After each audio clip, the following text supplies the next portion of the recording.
Hello, everyone, and welcome back to the Peilcast podcast. 1 week, I will get that right. With myself, Dave Carabini, and my good pals Bill Gain and Jack McArdle. This week's episode, we're joined by a very special guest, an internet personality, YouTuber. Unfortunately, he's a Spurs fan as well, but he's an all-around good guy. Smiv, welcome to the show. Thanks very much for coming on. It's great to have you. How's it going? I'm good, mate. Thanks for having me on, man. I'm loving Irish football at the moment, so this felt fitting to accept your request to jump on. So yeah, I'm excited. It's great to have you on.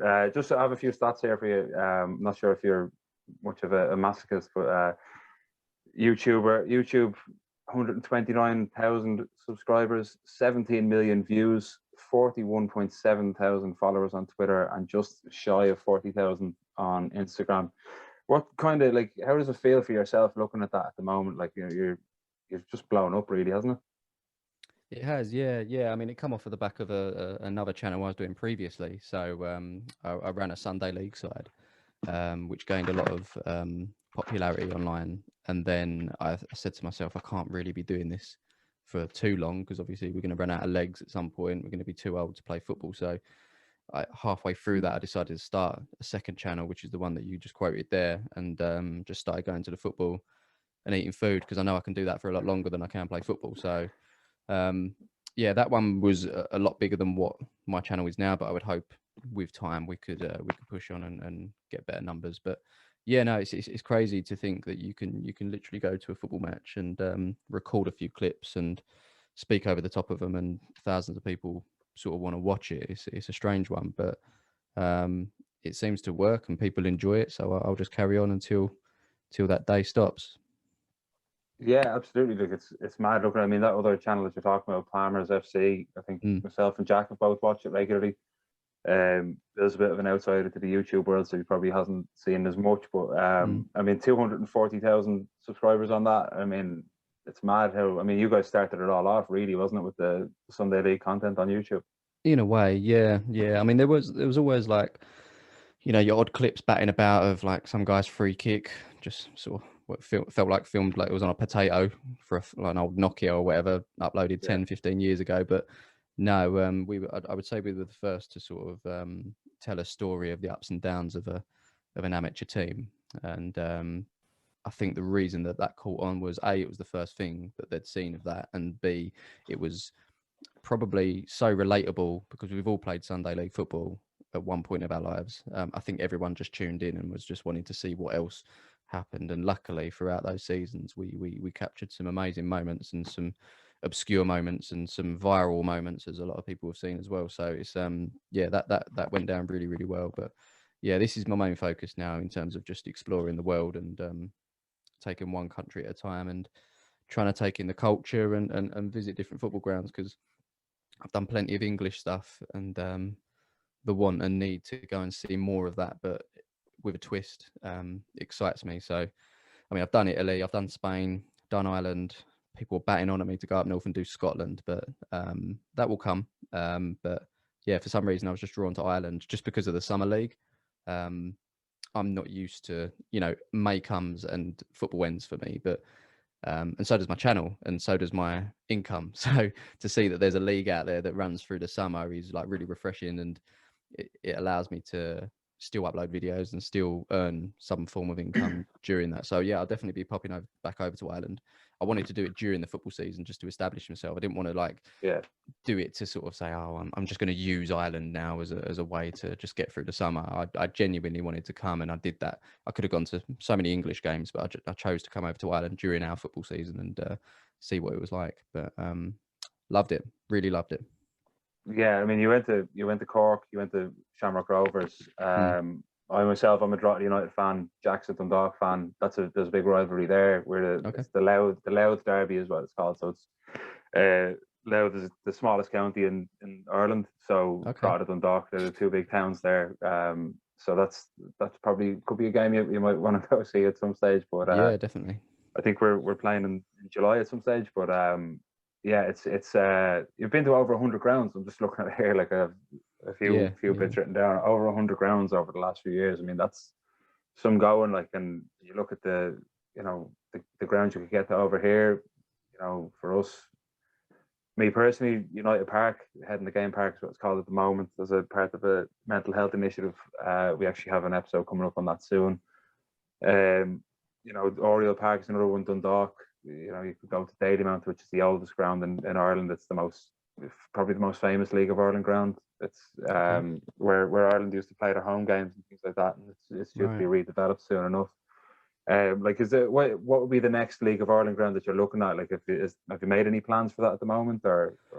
I haven't. I'll tell you what I want to do, because my missus is fascinated. She wants to come over as well. She's actually been Dublin when she was younger, but obviously with the kids as well now, it's about making the most of a trip.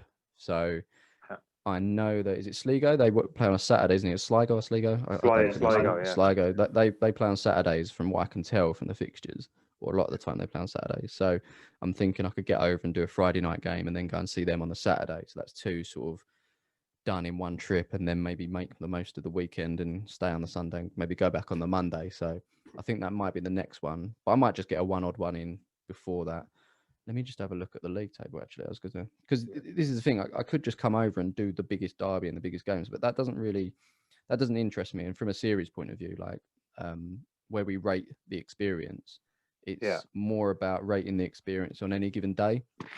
So it's like, why would I want to go to Shamrock and Bohemians if I know that the atmosphere is going to be banging there, and I know that it's going to be a pumping? So that's going to be a given. And it's the same for Scotland, where everyone's like, go to Rangers and Celtic. It's like, I will do that one day and I'll experience that for myself and enjoy it, and I don't need to film it and show everyone. And I will come back I'll do Shamrock and Bohemians off my own back. I don't need to go and film it.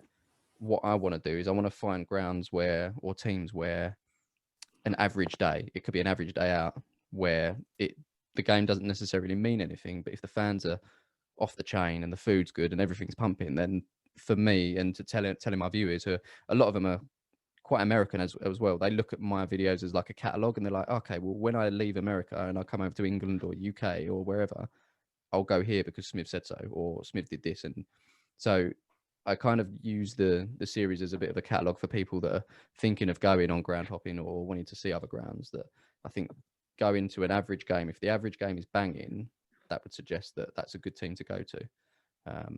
So yeah, I think you could go to any team on a derby day and it'd be good, as far as I'm concerned. So derbies don't interest me too much, but as I say, I will be attending, but just won't be sort of showcasing them. I'm just looking up the Irish League now. Actually, it's just a decider of like, because a lot of people said, "Oh, you've done the best one now," but have I? No. That's the thing. Have I? Obviously, you guys would argue. Yeah, we have our own opinions. I mean, Premier Division. I mean, I said in my last video that I've got a weird soft spot for Derry City, and I said I'd mention it in the video, but you know what? I'll mention it now because there's a little exclusive for you. Well, how old are you guys, by the way, if you don't mind me asking? With Derry, they only got the stadium done up recently as well, so it would be decent enough. Like, the stadium's only done up about 2 or 3 years. Right. Okay. All up there, and it'd be cheaper even with the pound. You wouldn't have to change it over because they spend pounds up north. Like, so hard to say. Exactly. Yeah. So it's handy, like. Yeah, no, Derry. So with Derry, it's weird. So my first ever computer game when I was younger was a game called Sensible Soccer. I don't know if you heard of it. I'm not sure. I'm the older one now. I think I heard of it now. I never played it, but it's. I've heard of it. If you Google it, you'd see it and you'd be like, wow, this guy's old. Yeah, I'm sort of mid-30s now. So yeah, my first ever computer was an Amiga. It was like a weird looking PC thing, and Sensible Soccer was my first game, and there was the international edition, but I remember they brought out a European Championships edition, which featured clubs. And I was buzzing off of that because Tottenham were on it, and obviously me being a Spurs fan. But the other thing they did was they had red and yellow cards, which was a huge feature for a game back then. It's crazy. But there was a little team called Derry City, and I was like, Derry? That's a strange one. And they were really easy to play against. Like, there was loads of different teams on there you'd come up against as a Spurs, and like the AC Milans were really tough on there, and Anderlecht were a really good team on there as well because they were good back then. But Derry City was a team, if you got them in your group, you're like, yes, I've got to win here, because the computer was crap when you played against Derry City. Yeah. But I learned obviously that they were sort of a Northern Irish team over time, and seeing them, because I haven't really looked into Irish football ever, and a lot of people haven't. So when I saw them within the Irish league, despite being a Northern Irish team, I was like, oh wow, okay. And it took me right back. So considering I saw it's sort of like one of my first memories. Derry City is definitely one that I'd want to go and tick off. But then I look at like the Div 1 as well, because I love non-league and I love like focusing on lower division sides as well. So I'm not saying that the Div 1 have... Go on, sorry. Sorry, no, I found coming there because I'll forget what I was going to say. You might have heard there, but the two boys are from Drogheda and Dundalk. But I know the first League of Ireland game you attended was Cork City, which would actually be my local club. It was Cork City and Coventry, wasn't it? Cork City and Cove, was it? Oh, was it Athlone maybe? I can't remember. Athlone, I think it was the... Yeah. There's actually just... if you ever meet someone from Cork, they'll love plugging Cork, and they think people from Cork believe that they're the real capital of Ireland. But another team down in Cork that's quite interesting. Now they wouldn't have the biggest support, but be Cove Ramblers. And an interesting thing about Cove Ramblers is they were actually Roy Keane's very first club. Whose club? Roy Keane. Roy Keane, yeah, okay. Yeah, cool. So it'd be another interesting club to go to, I think. And another point I'd say is I'm not sure have you gone to much women's games or anything, but we're trying to grow the women's game in Ireland or whatever, and I actually recently did an article on kind of rejuvenating women's football or whatever, and just the attendances aren't they're not great. Like they're trying to improve them, whatever. So it would be great, like if you consider attending a women's game, because if you look at some of the players that go on now, like you have 5 or 10 internationals across the Premier League. So it'd be another interesting point to go, because no one's ever done it before. Yeah, it's always been something I'd love to do. I have been to a couple of women's games before, but I just haven't sort of featured them as sort of videos. But I think they're all sort of pushing in the same direction. It's not really, it doesn't feel like the football that we know in terms of like the atmosphere, because I feel like all the women supporters there. Yeah, I mean, and that's not particularly a bad thing, because I think at the moment the women's game isn't as big as it could be. But I think from a crowd perspective, obviously it's a mixed crowd.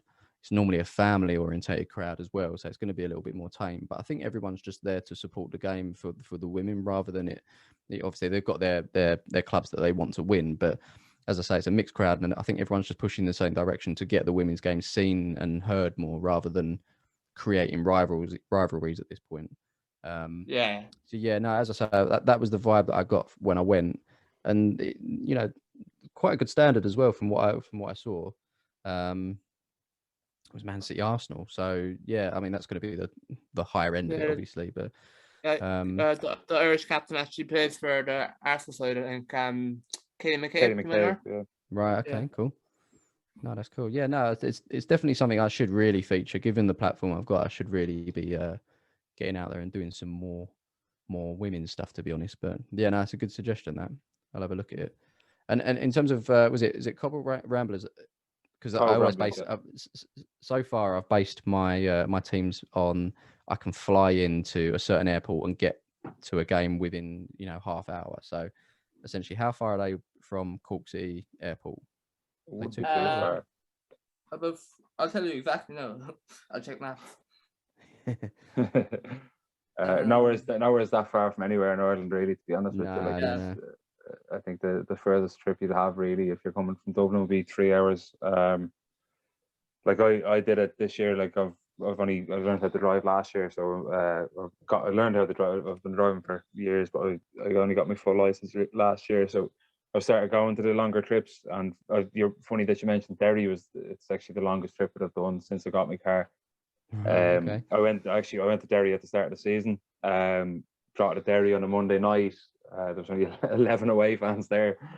It was, but yeah, no, the Brandywell Stadium. It used to be a dog track, and it's one of my favorite grounds to go to for an away day. Like it's the ground itself it's lovely. It's all like they only just recently got it done up, and it's called the Ryan McBride Brandywell Stadium.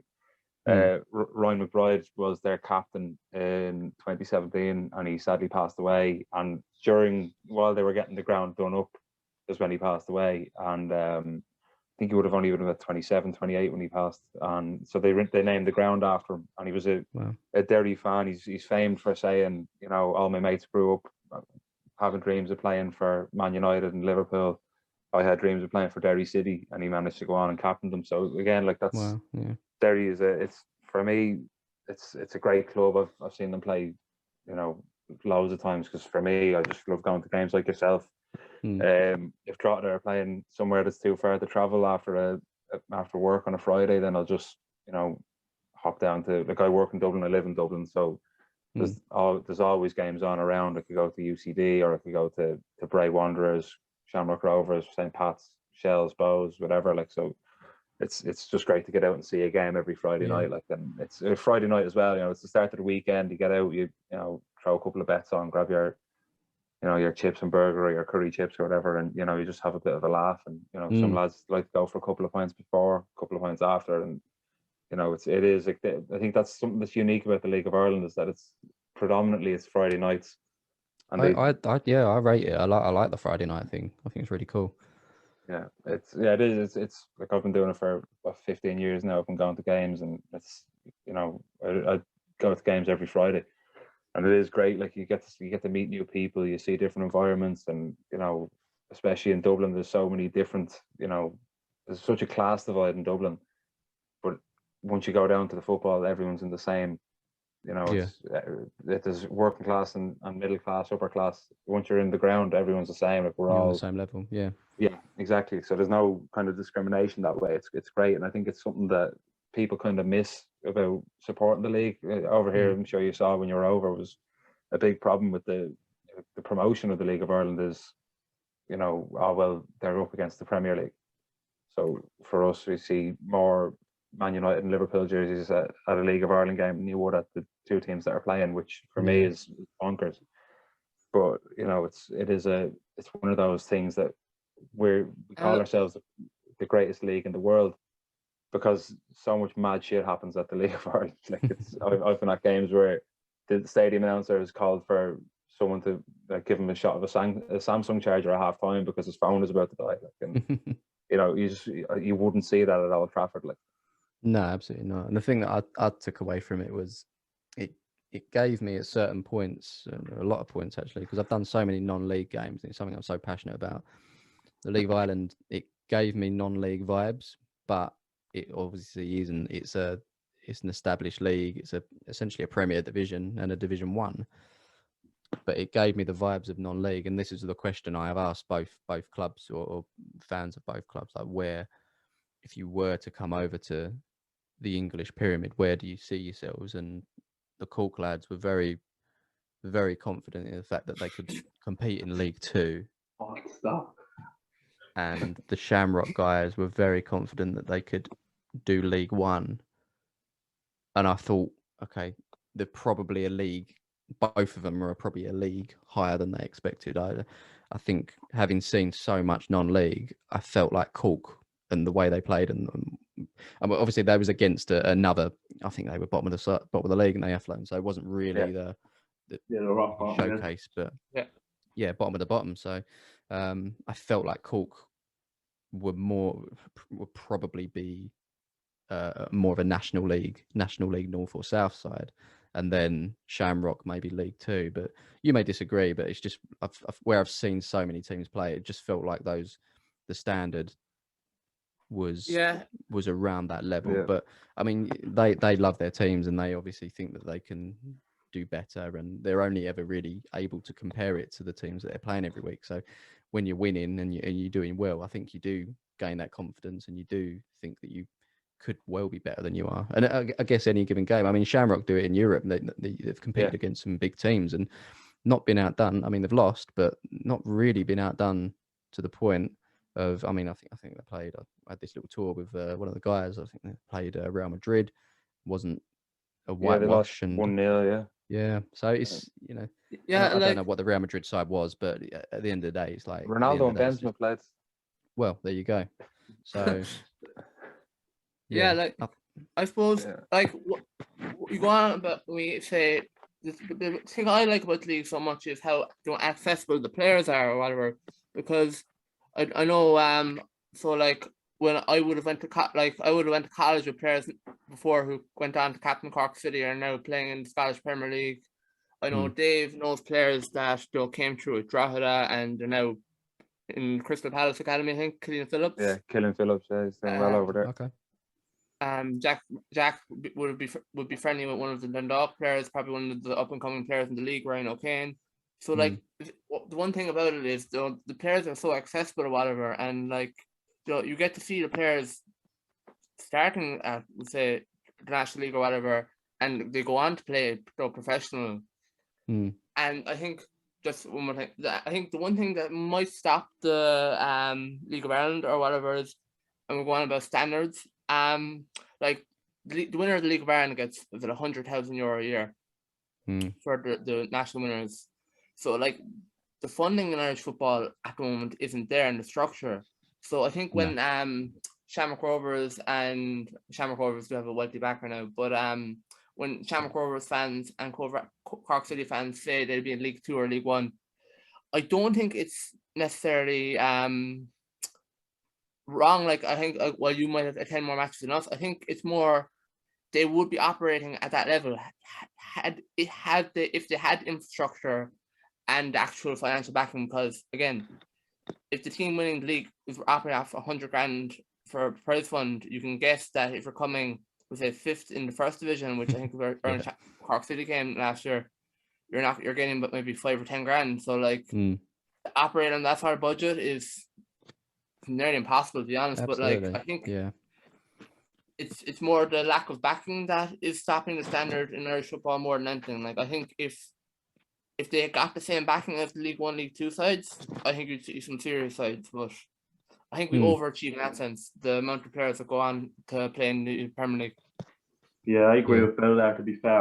Like just looking at the Dundalk team I support, I'm obviously going to say it, like 5 or 6 years ago, we had Stephen Kenny, the current Irish manager, and we were in Europa League group stages, getting results against, getting a 1-0 draw with Alkmaar, getting nabbed at the brim with Zenit and Peterborough home and away. Like then recently enough in 2020, like we were in Europa League groups against Arsenal. Obviously we lost every game in the group, but like you can see that like there is potential in the league, which always annoyed me, the fact that it was never backed more by the FAI.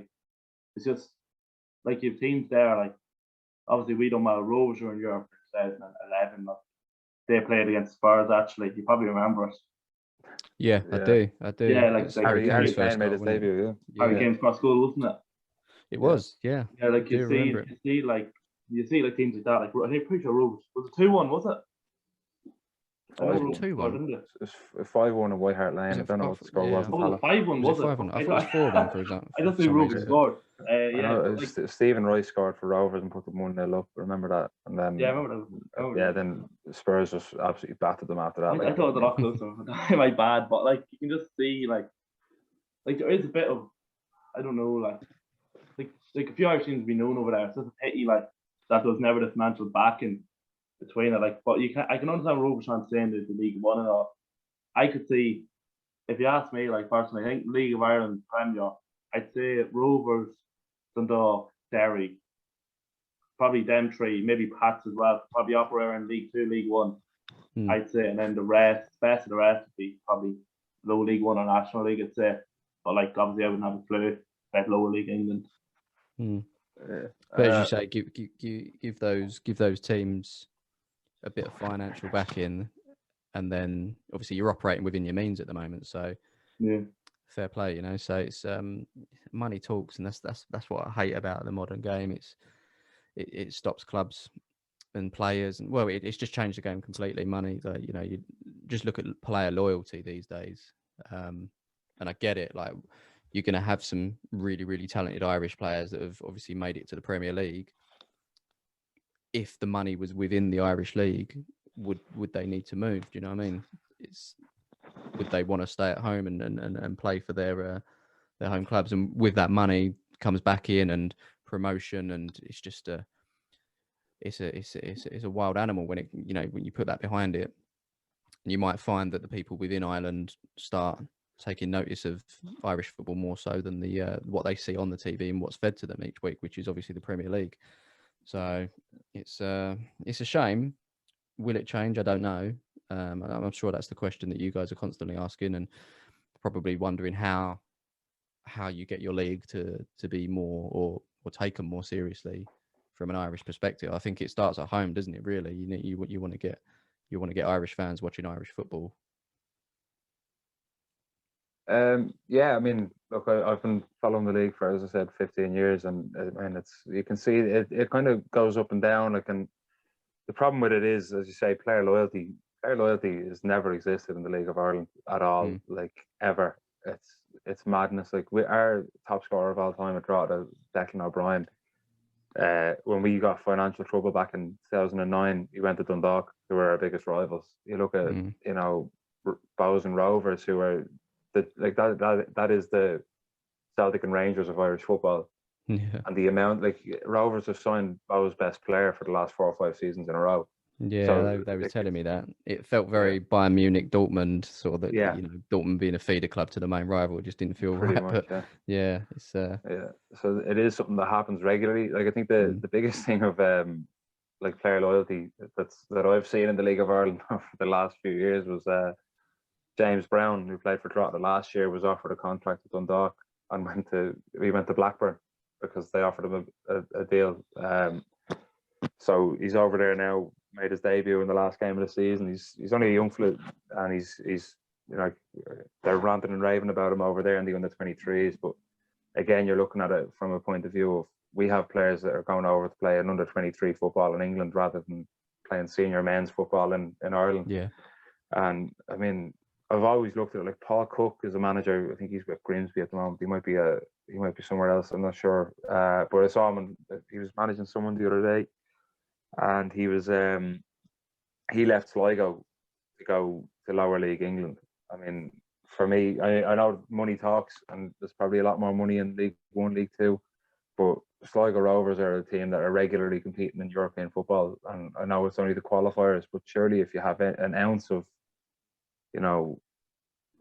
competitive edge, or you want to achieve anything in the game, you're looking at the lower leagues in England could be looking at it saying, I could get into Europe by playing in Ireland. Whereas if you're playing in League One, League Two, you're never getting to Europe. If you're playing for the Shamrock Rovers, you're getting there. Yeah, because the difference, because around with the prize money or whatever. So like, the way I feel is this: if you were to put, let's say, 5 million into a League of Ireland club, you're going to win all around. You'll be able to sign the best players. You'll be fully sustainable, whatever. If you put 5 million into a League Two club, where are you going? Yeah, very true. You're saying the exact same place. So I think a way to look at it in the future, and we go on about how the modern players will again, whatever.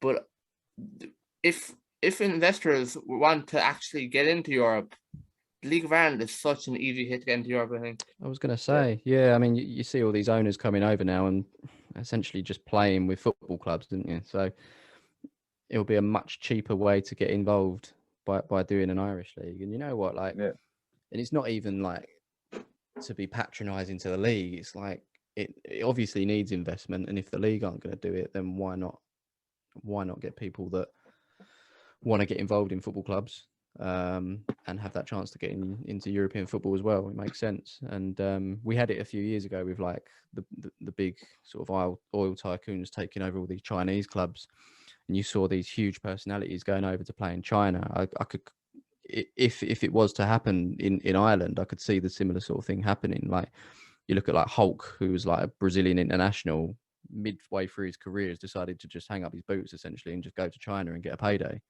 But he's still a very talented footballer.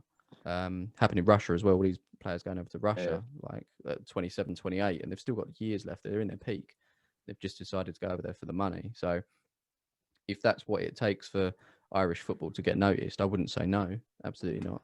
Because then that money is sitting within that league, and it's just going to be to and fro in between all the clubs. And suddenly you've got, you're talking to other clubs, and you've got a bit of backbone. You're not losing players to other countries and other leagues. You can sort of stand up and say to your players, look, this is what we want to do, and this is where we want to go. So how would you feel about that because obviously we've seen it in the Premier League, bit by bit, club by club, they're all getting taken over by rich owners now. It's just the norm. And like obviously Chelsea were the first main one to do it, and over time it's just happened, like dwindled in. But how would you guys feel? Do you like the fact that your league is still kind of pure in that respect, or would you just be like, yeah, no, let's bring in the millionaires and let's play some big games? Well, yeah, Jack, go ahead with that one. You have experience. Yeah, well, that happened to us actually. Funnily enough, in it would have been 2017 December time. We got bought by American consortium called Peak Six, based in Chicago, and great company. They did a great job. Yeah, unreal. Yeah, I'd recommend them. I recommend them by broad actually, but they came into us and literally the whole community based in Dundalk. Like Dundalk be a very like local town, local club community. Like you'd have people going in, like you'd have volunteers doing being groundsmen, and you'd have people. It's like you'd have people working from the ground up. Like if Dundalk were doing well, 10 was buzzing. Like it was like that sort of place. It always has been. Right. Yeah. But we the owners that came in, we'd done well for a year or two. Then once COVID hit, there was a report come out from our chairman, Bill Holsizer, former chairman. He was looking to get a goalkeeper to take corner kicks and everything. We were throwing 200 grand signing on fees to footballers, and we were signing all foreign lads who didn't have a clue. Like, and nearly leads to us getting relegated last year. Like we nearly got run to the ground. Lucky got saved by Stat Sports. You've probably heard of them. They're a big enough brand like now in football. They'd be more like the technology of football. They'd be looking enough to the people that run it up in the area. Like they bought back the club, but like the financial aspect there, you'd be hearing things come out the club every week. Like to try to move Dundalk, which would be an hour from Dublin, an hour from Belfast, in the middle of that, up to the Aviva Stadium, home of the Irish national team. Like the mad things that were coming out, like they tried to organise the friendly for Dundalk against Celtic over. I think it was July 2020. This is only when the league started back up after COVID, and for us to field the under-19s team in the league against Pats just for better money, like the whole like reputation of the club was just going like. Wow, yeah. That just happened to us, but like that's just like them American owners sometimes just like come in like one little thing, or yeah, we got to the Europa League with them, but like also you can look at it like the whole like local aspect of the club just run to the ground like completely like. Yeah, and built back up with the ground, but like for like the trouble that the club went through last year, it just wasn't worth it at all. Like. It's not worth going through all of that, is it? Yeah. So you in answer to my question, you would be like, yeah, stay away from owners coming in. Yeah, well, I'm glad that there's no big fees yet, because it just ruins the game. Like, is there is there a sponsor for the league at all, like a big sponsor at all, or SSE Electricity? Be like electricity company. It's just an electricity company. They don't put much money into it at all, and they just have their name on it. And they literally kept the name on it this year without paying. Oh wow! Just because the league didn't have another sponsor. So like Irish football, I'm not sure if you've ever heard of John Delaney. Like, but Irish football has been in the doldrums because of him for the last 25, 30 years, and it was kind of masked because we had a golden generation with the likes of Robbie Keane, Damien Duff, Richard Dunn coming through, and like they were just like world-class talents. But he was taking money out of the game. He wasn't investing. He was, basically there was a lot of corruption going on. There's a really good book on it called Champagne Football, I think is what it's called, and it's a really like informative book about the goings on, the types of money that there was 80 grand spent on his 50th birthday party organised by the organisation rather than out of his own pocket. And like while that was going on, Monaghan United is another club that they went out of business while he was having his party. And they needed like 40 grand to be saved or something like that. So like while he was spending his 80 grand on a birthday party, there was clubs going out of business, and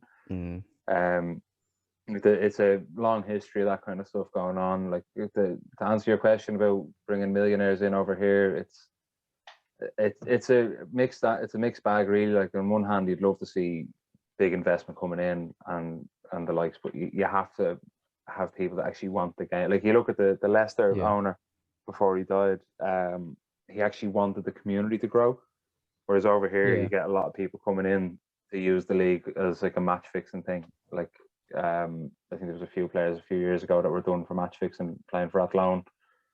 some big Chinese tycoon bought the club, and it was basically he was putting lads in there just to throw games so he could make a lot of money on the bookies and stuff like that. So it would have to be done right. It would have to be done with the right people coming in, but you can never guarantee that, unfortunately. Yeah, like look, I suppose the boys are more. I call myself a league around blowing because I don't have as much of the knowledge or experience with the game as they do. But like we can't just say no to money because there's bad owners, because if whether there's no investment or loads of investment, there's going to be good and bad owners. Like, so I think it'd be quite short-sighted to say, let's not bring in these owners because we want to keep the game pure, and some of them are going to be bad because it's going to happen anyway. So I know from my own experience supporting English club, Manchester United and the Glazers, how they run. But I think the broader picture of bringing money into the game just has to be done, because we have lineage issues due to John Delaney and other things, and we're not going to bring the game to the level we wanted to do without investment. And you can see that in the international squad now. Every bad result or whatever, it's brought down to years of underinvestment into the young players, and I don't think we can rely on the Irish people to invest in the game. We have to look at broader abroad, like, for money. Yeah, makes sense. Yeah, because for it, as you say, there's good owners, there's bad owners. You look at the likes of Derby and Oldham and Bury that went under, sort of since come back, mismanaged basically, and overpromised and underdelivered. But you look at other owners in other leagues. You mentioned the Leicester one there.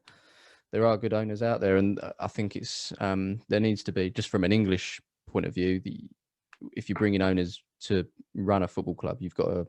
I think those owners need to be vetted, and they need to pass some sort of test to show that they have some sort of knowledge of the game, and if so, the club that they're about to take over, and an understanding of the history as well, because you're seeing a lot of them come in and abolish the history and change the traditions and want to change the kit. You look at Cardiff a few years ago, that guy that came in and wanted to make a play in red. It's just like, man, like they're so entitled, if you like, because they've got this money. It's like, well, they make the decisions. Half of them will probably want to put their own face on the badge if they could. But as I say, you've got good owners out there, and I've always backed him over the years, Daniel Levy for Spurs. It's been a long old slog, but he's given us sustainability, and we're one of the richest clubs in the world now because of that. Obviously, we've got nothing to show for it, but hopefully it's a good foundation to press on from. It's been a long time, but hopefully we can press on from there and not end up like a Blackburn or an Oldham, for example, who have struggled. So we've got a really good foundation. We've got good finances coming into the club, and we can afford to press on. So yeah, it's about doing it slow and steady for me. People to come in and chuck millions at it and then run off the next season is probably not the best representation of an owner. So yeah, hopefully you get some good owners come into the league and can spice it up a bit, because I think that's what it needs. Because at the moment, as you say, there's no loyalty, and it's just season on season, really, isn't it? You never know what's going to happen from one season to the next, because you don't know who's going to be where. And yeah, but we'll see. I guess we'll see. Yeah, well, the big problem over here is clubs can't afford to pay players in the off season, so they're only getting 40-month contracts. Wow, so yeah. their contracts only, or 40-week contracts, even not 40 months. But yeah, like they're going from February to November, and then they have to sign on to the dole for the off season. Crazy, so it's mad. Like, again, that's probably why there's no loyalty in there. But look, the League of Ireland, it's a darling of Irish football. It's been called the problem child. It's been called this, that, and the other. And you get people saying, I wouldn't watch it if it was out in my back garden. But for me, it's the best thing since sliced bread. Like, I love it. I love going to games on Fridays and Saturdays and Monday nights, and in the pissings of rain in Ballybuffet up in Donegal after a 3.5-hour drive. Like, for me, there's nothing better. Like, it's the camaraderie, the feeling of belonging, the tribalism. It's for me, it's everything. But like, we'll move on from that chat now at the moment. I just want to ask you a couple of questions as a football fan as well. Just because I'm fascinated by going to games. I've been to plenty across Europe myself. Like I've been to German games, Dutch games, Spanish games, things like that as well. So nice. Just love to know, like, where's the best atmosphere that you didn't expect? Like, didn't expect. I don't know. I've been to a couple of non-league games where it really pumped. There was one called Tunbridge Angels, which was in Kent. That was really, really good. Huddersfield surprised me. I went up there with no expectations whatsoever, really. I just went there because it was just a game I picked out on a Friday night. We went there on a Saturday, and that ended up being one of the best rated ones that we've done. Where else was really good? I'm trying to think. Coventry City really surprised me, given the fact that the stadium was only a quarter filled, it felt like, but the atmosphere that pumped from that was unreal. They've got like this corner section, and I really hope that they get back into the Premier League one day, because I think they could definitely. And that's what happens. Teams start winning, fans start coming in more, but they've got this core fan base at Coventry, and in that corner section, it was just absolutely pumping. And the fact that it was only, as I say, a quarter field or maybe a third field at max, it was absolutely rocking. So, yeah, Coventry probably surprised me the most, actually, just given the fact that I just saw a lot of light blue seats, but it still made a lot of noise. Yeah, I mean, there's nothing better when there's only a few people there, isn't it? And it's still absolutely good, pop, like it's proper sound. And what would be the opposite of that then? Like, where were you expecting high things and you didn't actually get it? I think Sheffield Wednesday stood out, but I can't like it. It was pumping before the game. You could hear there was a good atmosphere, and to be honest, the England band, the old trumpets. You've probably heard them before. Yeah.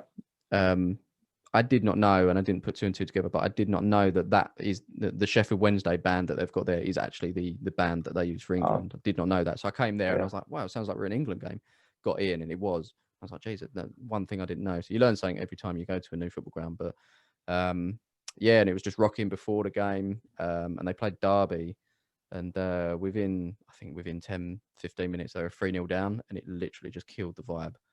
So on another day, this is the thing, like it's potluck with regards to atmospheres and ratings of these things. It really is potluck, which is, again, this is why I go to average games rather than your big ones, because you're going to get more of a feel. But yeah, 3-0 down after 15, 20 minutes, it really killed it. So that was quite disappointing. But I think it could have been good, to be fair.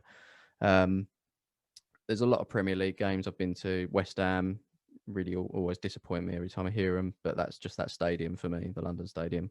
I went to Upton Park when I was younger, and it was pumping, very similar to White Hart Lane at Spurs. Two very similar clubs, very similar fan bases, very similar grounds. Those old sort of tissue box grounds, I loved them back in the 90s. You've got Chelsea really disappointed me, but I guess that just comes with the class of the fan, I guess. It's West London, it's a higher class sort of place, and they're more interested in padded seats and heating, I think, for me. Apologies to any Chelsea fans that are very hardcore and scream and shout every week, but yeah, Chelsea disappointed me. Watford, to be honest, like Premier League atmospheres disappoint me most of the time, which is why I don't really go to many Premier League games anymore, because I'm there for a good time and not to take a picture of a fancy looking stadium. So yeah, absolutely.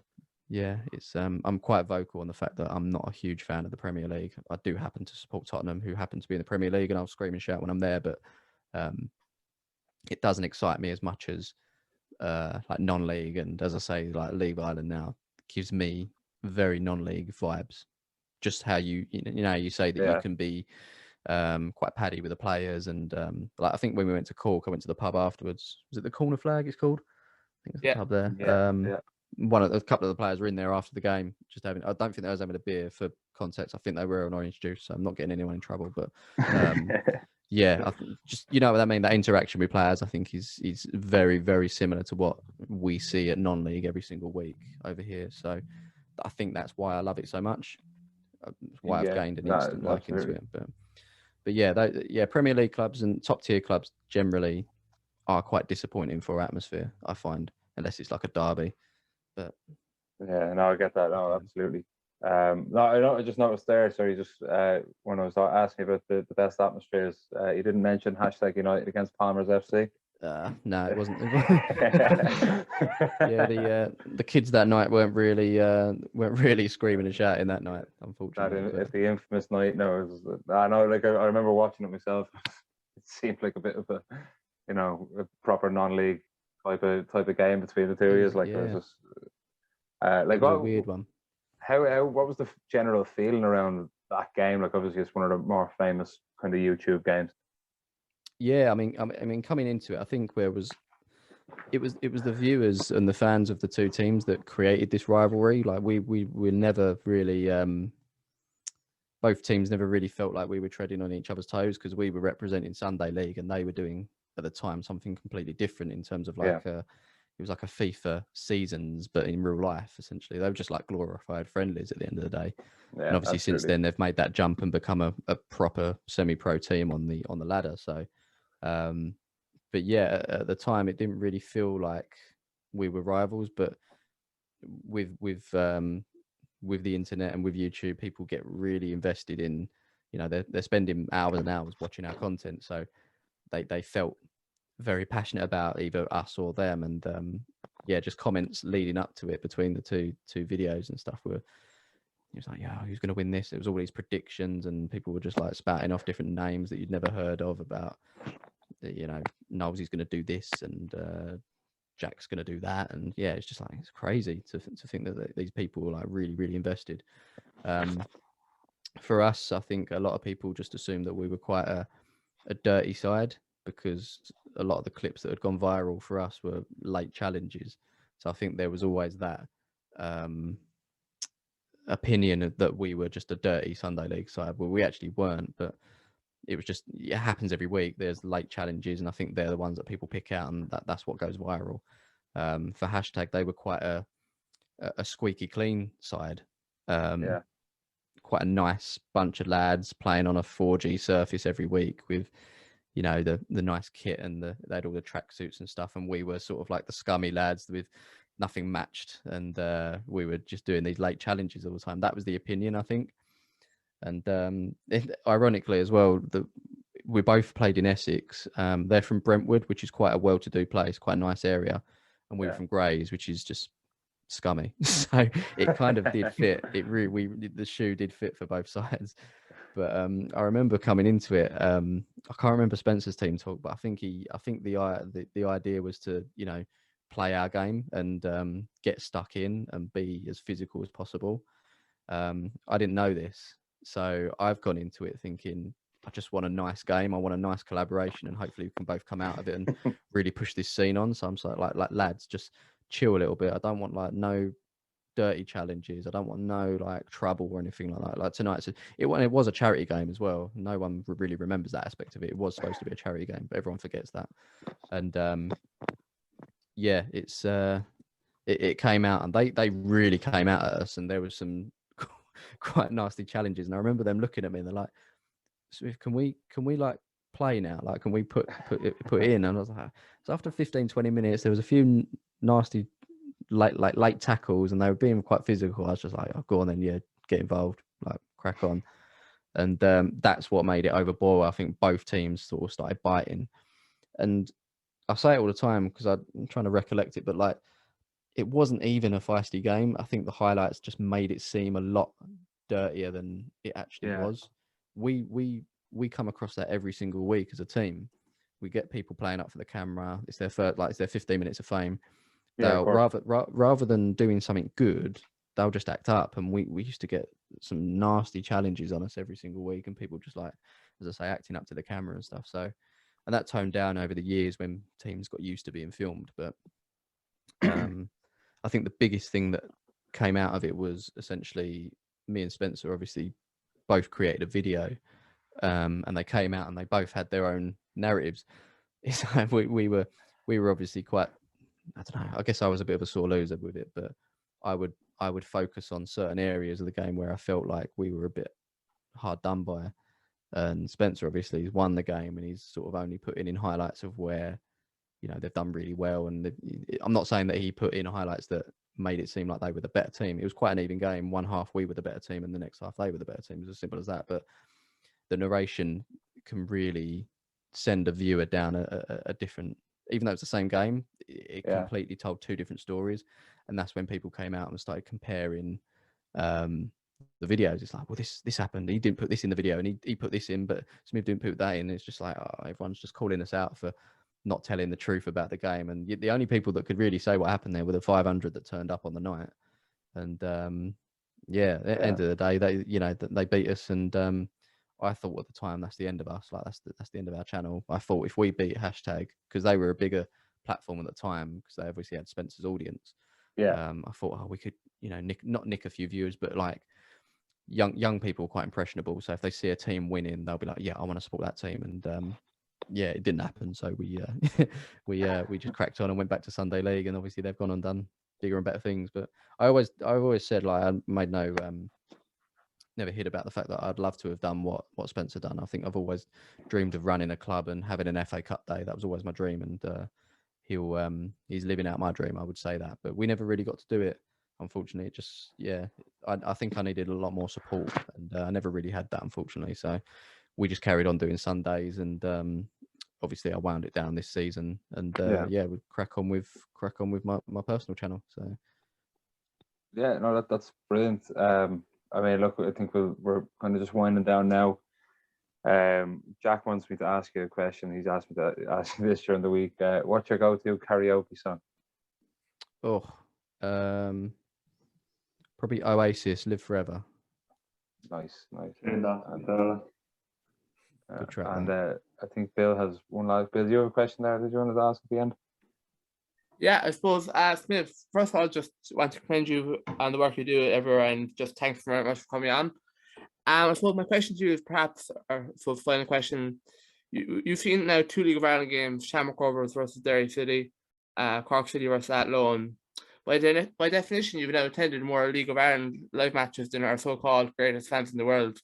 You've travelled across matches in the UK and Ireland abroad, and I want to know what would be your message, to League of Ireland fans to go out to see games in the future, and would you recommend it, honestly? Yeah, no, totally, and honestly, it is one of the best experiences that I've had so far in football, and I think Irish fans seem a lot more passionate than what I'm used to with English fans. I don't know what it is.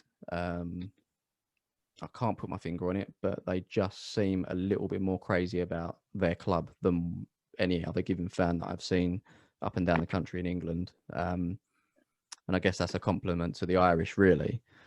I don't know if it's the drink, who knows, but I know at Cork they couldn't take or couldn't have alcohol in there.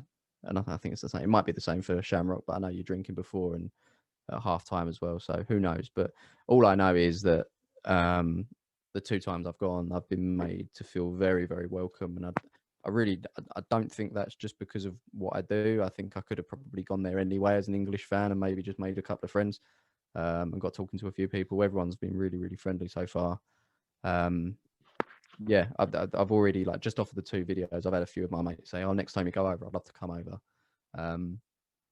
I think it's just a good crack. It's there's no I don't know, it doesn't seem like there's much animosity.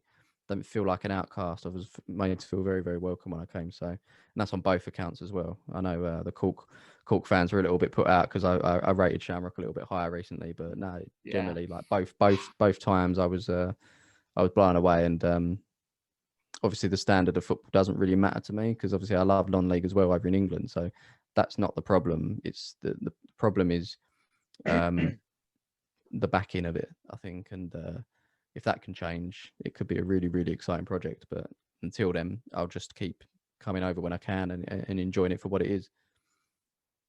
Yeah, no, that's brilliant. Again, thanks so much for coming on. It's been an absolute pleasure having you on. I think it's great to see someone with, like, the same kind of passion I have for football, doing something about it rather than sitting on his hole all day, every day. But No, look, you've been very generous with your time. It's great to have you on. And look, you're always welcome over here at a League of Ireland game. We're more than happy to have you over with your camera or not. So look, if you wanted to just come over, this is always a game on every Friday night, every Saturday evening up in Sligo or whatever. So, or even Longford. I mean, nobody wants to go to Longford. No. Jesus, no. But no, look, thanks so much for coming on, Smiv. It's been a pleasure having you. No, I appreciate it. I appreciate your time, and yeah, Thanks very much. Boys. Cheers. Thanks for. Thank you very much.